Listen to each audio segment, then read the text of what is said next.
Assalamualaikum warahmatullahi wabarakatuh. Nama saya Firda Nurul Ilma, NIM 20. Yang pertama, pengertian larung atau sesaji. Larung atau sesaji adalah media atau sarana untuk mengingat dan mendoakan leluhur. Masyarakat Jawa masih mengenal sesaji sampai sekarang. Namun, tradisi masyarakat Jawa saat ini dianggap mistis, irasional, dan sebutan yang terkesan negatif oleh masyarakat modern. Hanya sedikit yang melihat sebagai manifestasi bentuk lain dari doa.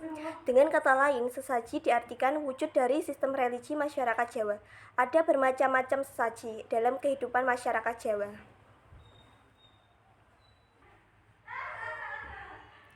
Hasil dari wawancara salah satu warga Desa Buko, Kecamatan Wedung, Kabupaten Demak yang bernama Bapak Talhis.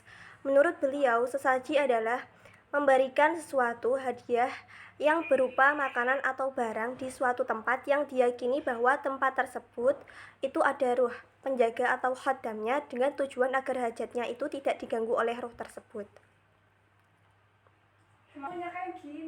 Yang kedua, sejarah larung atau sesaji. Hasil dari wawancara salah satu warga Desa Buko, Kecamatan Wedung, Kabupaten Demak yang bernama Bapak Talhis. Sejarah tradisi itu dimulai sejak Islam belum masuk di tanah Jawa. Pada waktu itu masih dikuasai oleh Hindu-Buddha karena masih percaya dengan adanya ruh-ruh dan sesembahan yang lain selain Allah. Tradisi sesaji itu memberikan sesuatu kepada ruh-ruh yang diyakini mulai muncul karena mereka yakin bahwa ruh yang diberi sesaji itu mampu memberikan sebuah bantuan dari apa yang dihajatkan. Yang ketiga adalah pelaksanaan larung atau sesaji. Hasil dari wawancara salah satu warga Desa Buko, Kecamatan Wedung, Kabupaten Demak yang bernama Bapak Talhis, ada banyak macamnya. Yang pertama itu sesaji larung, yaitu sesaji untuk diberikan kepada penjaga larung. Kata warga sekitar, sesajen itu tujuannya adalah untuk bersyukur kepada Ilahi Robbi yang sudah memberikan rezeki melalui laut. Itu biasanya dilakukan penduduk-penduduk yang bermukim di tepi laut, yang mata pencahariannya nelayan. Biasanya mereka memakai kepala kerbau yang digelintirkan ke laut untuk penjaga laut. Yang kedua, sesaji langsung diberikan di pohon besar, berarti mereka yakin di pohon besar itu ada penjaganya untuk dimintai bantuan agar hajatnya dimudahkan. Di daerah Wedung yang mayoritas muslim itu masih ada yang menggunakan sesajen.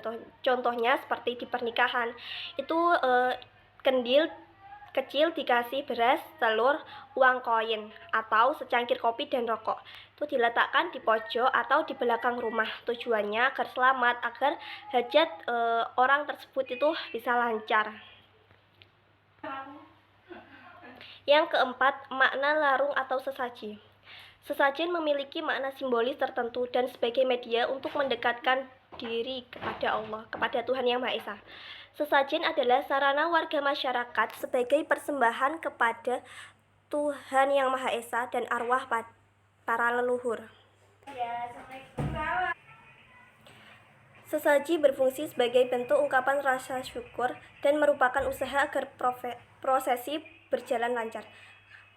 Setiap kegiatan upacara tradisional mempunyai makna dan tujuan yang diwujudkan melalui simbol-simbol yang digunakan dalam upacara, termasuk dalam bentuk makna yang disebut sesaji sebagai simbol spiritual penghormatan wujud tertinggi yaitu Tuhan Yang Maha Esa.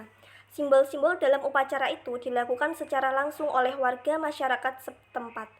Dalam simbol itu tersimpan petunjuk leluhur yang mengandung nilai-nilai luhur untuk pelestarian budaya setempat oleh generasi penerusnya.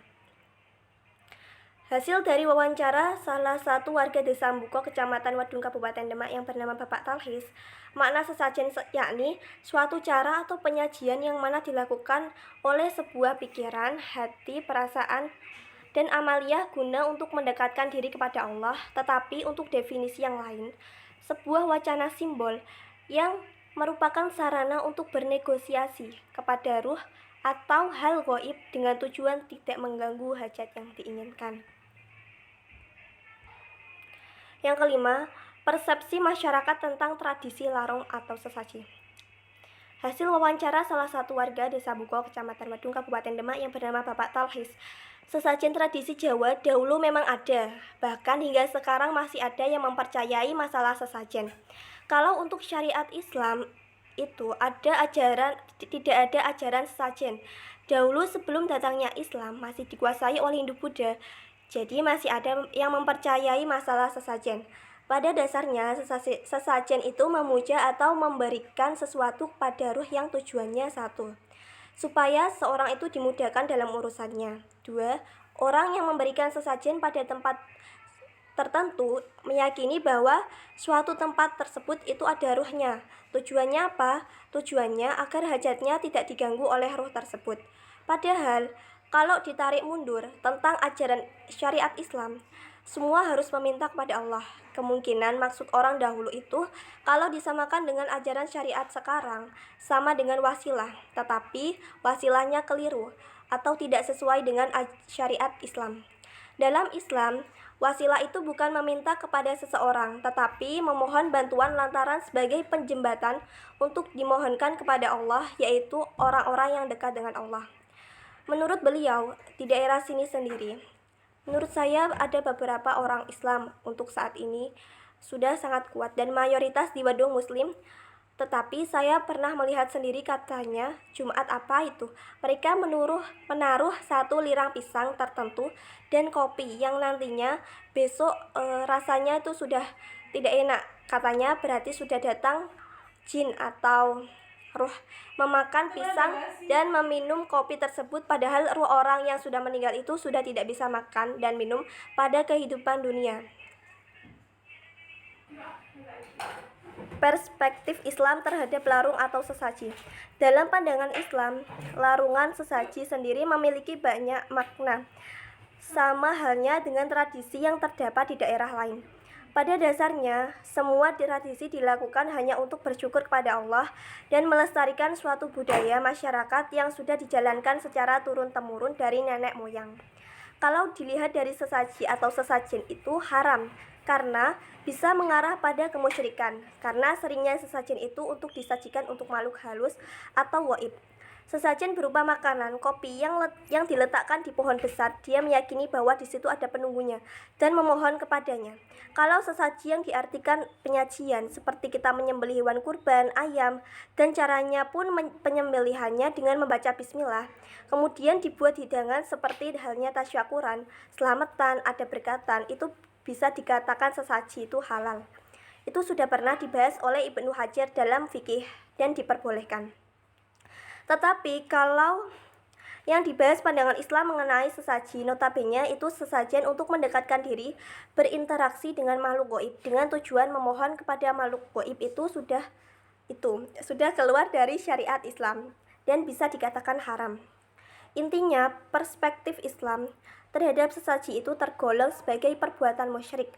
Pasalnya, ritual mempersembahkan sesajen tersebut ditujukan kepada makhluk halus yang dianggap sebagai penguasa tempat tertentu. Tentu saja hal tersebut termasuk sebagai perbuatan menyekutukan Allah dengan makhluk. Sekian, terima kasih presentasi dari saya. Wassalamualaikum warahmatullahi wabarakatuh.